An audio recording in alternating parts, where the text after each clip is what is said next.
They told you the path was simple. Spend less than you earn.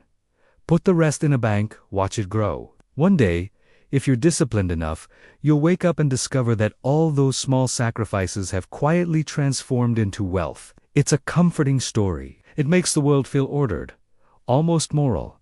The careful are rewarded. The patient are protected. The savers become rich. But what if that story, the one repeated by parents, teachers, and financial common sense for nearly a century, is not just incomplete but broken? Imagine a child with a glass jar, dropping coins in one by one. Every clink is a promise. Every deposit is a tiny piece of the future. Saving money makes you wealthy, the adults say. And the child believes them. Fast forward 20, 30, 40 years. The jar is no longer glass. It's a bank account, a savings product, a number on a screen. The habit is the same. Save. Don't touch. Be responsible. But somewhere along the way, the world changed. Prices rose faster than interest. Assets inflated while bank accounts stagnated, and the quiet assumption that saving equals wealth began to crumble silently under the weight of a new reality. If saving money truly made people wealthy, then the most disciplined savers in the world would be among the richest. The people who never miss a paycheck deduction, never overspend, always keep an emergency fund, and more, these would be the financial winners of the modern age.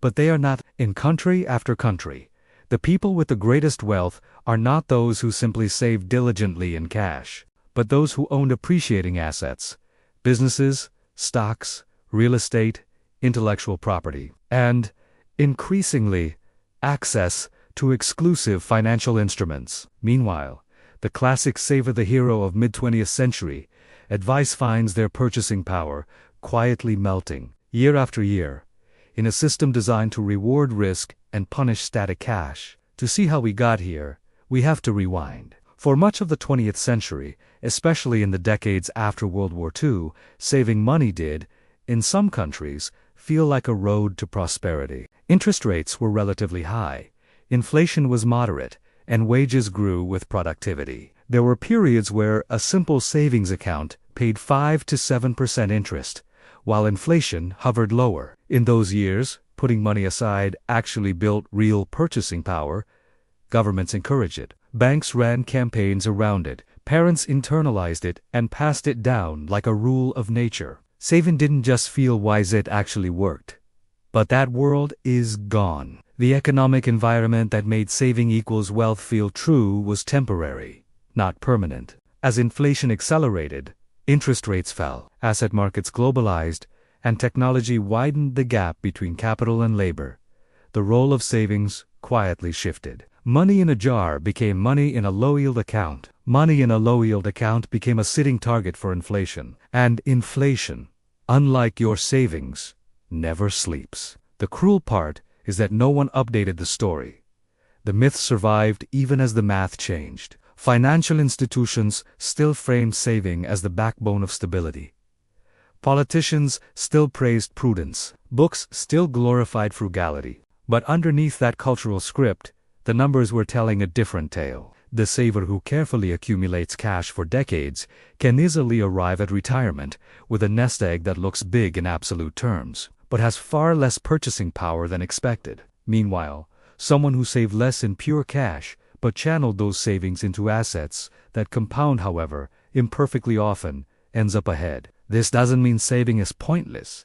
It means saving is no longer what we were told it is. Saving is not the engine of wealth. It is the buffer against chaos. Saving keeps you from falling off the cliff when something goes wrong. It buys time, protects you from immediate disaster, and gives you the space to make better decisions. But what builds wealth is not the act of hoarding money, it is what that money is eventually turned into. Look at how wealthy families have behaved over centuries. They don't stack cash in boxes and call it a strategy. They use capital to buy claims on future cash flows. Land that produces rent, businesses that generate profit, shares that distribute dividends or appreciate with time, even art and collectibles that store value across generations. Saving is the first step, the accumulation of dry powder. But it is not the final step. Somehow, in the journey from industrial age simplicity to financialized modern economies, we froze the first step and elevated it to a complete philosophy. This is where the myth becomes dangerous. When people believe that saving alone makes them wealthy, they can spend decades doing the right thing and still end up feeling cheated by reality. They saved, but they never learned to invest. They were frugal, but never learned about ownership. They cut back on coffee, but never understood the stock market. They hunted for discounts, but never built skills that could dramatically increase their income. They clung to cash, trusting it to quietly grow into wealth, and watched as inflation quietly grew faster. Behind all of this is a deeper structural truth.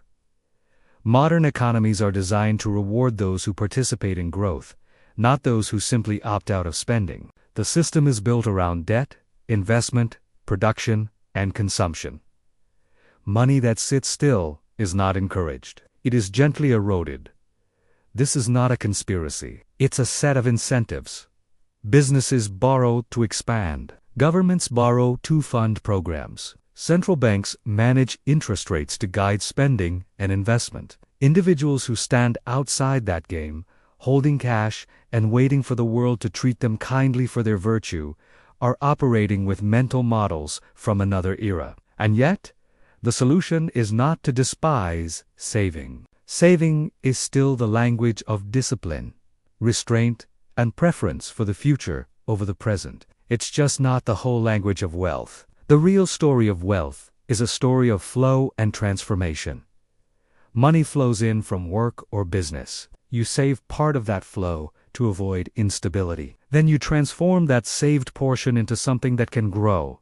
Education, assets, tools, businesses, networks, ideas. What makes you wealthy is not the pile of untouched money. It is the collection of things that earn more while you sleep than you can earn while you are awake. History makes this clear when you look at who actually escapes poverty and builds lasting wealth. It's rarely the person who squeezes every dollar and hides it. It's more often the person who learns just enough about risk to use it intelligently. The one who learns to distinguish between gambling and investing, between speculation and ownership, between mindless consumption and strategic expenditure. The saver without a plan for transformation is like someone collecting seeds and never planting them. The seeds are necessary, but seeds in a jar don't become forests. They become dust. Psychology complicates everything further. Saving feels safe. Cash in an account feels comforting,